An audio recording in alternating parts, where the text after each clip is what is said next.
So this is my strategy from like 65 to about 25 yards.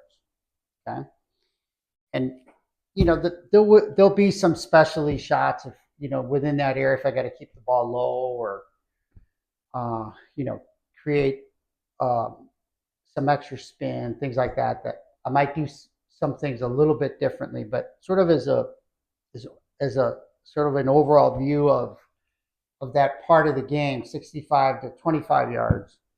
The way I think about it or have it organized in my mind is I'll take my lead arm to horizontal, and then I'll set the golf club. So I make an L shape um, in the backswing. Any distance within that. Then the arm extension, how the arms are straightening out, kind of apply the pressure, the power to the shot. Okay.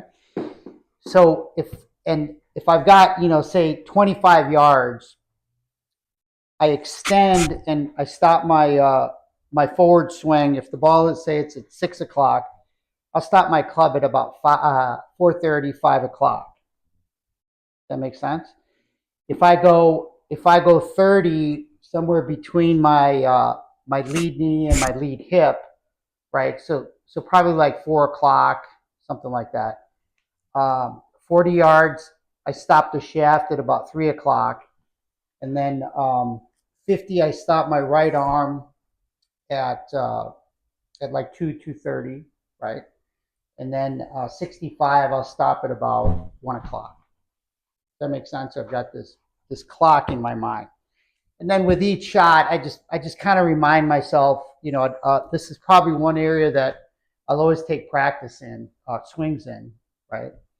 On the like on a full driver, I may just like swish it just to get a feel for tempo, things like that. But in the short game, I want to make sure that I'm applying the proper pressure, and since it changes, virtually on every shot, that's one of the reasons that I'll practice it, right? So again, same position, and then I've got sort of a diagram in my mind of what's kind of happening out in front. Now, it's not it's not that I'm like slamming on the brakes and stopping, right? It's the amount of pressure that I'm extending with. The club just comes to a gentle stop. It's kind of like driving through a neighborhood at 10 miles an hour. You come to a stop sign at 10 miles an hour, you can just kind of gently coast and stop at the.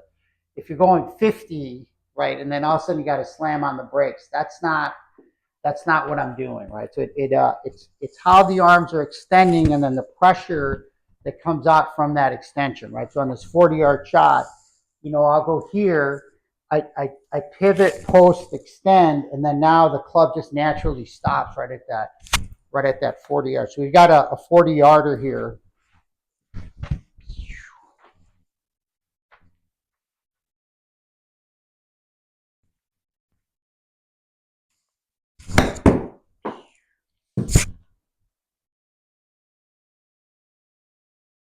So you saw I stopped, just at about 40, but it's how I'm extending and the pressure that I'm applying to the shot that's important.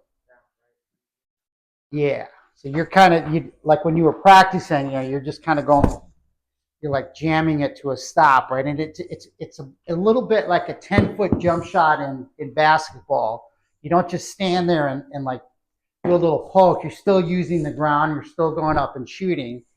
When you're outside the 3-point arc, then now you've got to use the ground, but you're still making the same basic motion. You're just getting more pressure through the system out into the ball.